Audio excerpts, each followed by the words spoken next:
Community Secondary School Aguluezechukwu achịkọbago asọmpi ụlọ n'ụlọ ha nke afọ 2024 kpọrọ 2024 Annual Inter-House Sports Competition bụ nke a nọrọ na ya mee ịkwụ n'ahịrị March past nakwa ọsọ akpa ma gbakwa ọsọ akwa ya bụ mmemme were ọnọdụ na ama egwuregwu ya bụ na akwụkwọ ebe ụmụ akwụkwọ ndị nne na nna nakwa ndị nlekọta nakwa ndị otu Club of Patrons nakwa ụfọdụ ndị isi ọfụ nke ọchịchị Aguluezechukwu gụnyere onye eze ọdịnala obodo ahụ His Royal Highness Igwe Frank Eberendụ bịachara ya bụ mmemme. Onye ọla bụ Justice Onyemobi wetara akụkọ a site n'ụlọ ọrụ anyị. Ya bụ ihe mmemme bụ nke a nọrọ ya mee ndị bịara ya obi ụtọ site n'ihe egwuregwu dị iche iche bụ nke emepụtara site n'aka ụmụaka ahụ. N'okwu nnabata ya, onye isi oche na ya bụ mmemme Chief Emmanuel Ezokori, onye anọchitere anya ya site n'aka Chief Magnus Ezike,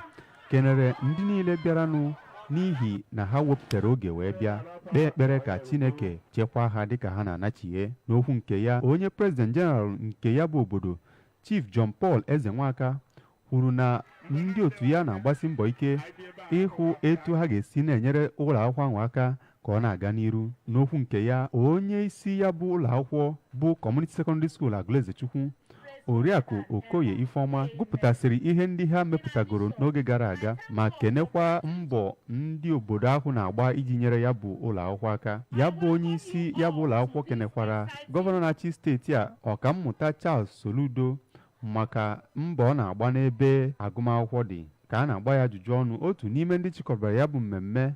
Injinia Agọzie Ezike, onye bụkwa onye isi oche ndị Old Boys nke ya bụ ụlọ akwụkwọ, kwuru na ọ bụ ụlọ akwụkwọ ha ma kwukwa na ha ga-agbasikwa mbọ ike ịhụ na akwadoro ya n'ụzọ dị iche iche. Ndị bịara ya bụ mmemme gụnyere onye Zonal Director nke PPSSC Agwata Zone Ready Charity Igwe nakwa onye board member na-ahụ maka PPSSC nke dị n'Agwata Dọkịnta Okoli Bibian nakwa ụfọdụ ndị otu PPSSC si n'Agwata Zone.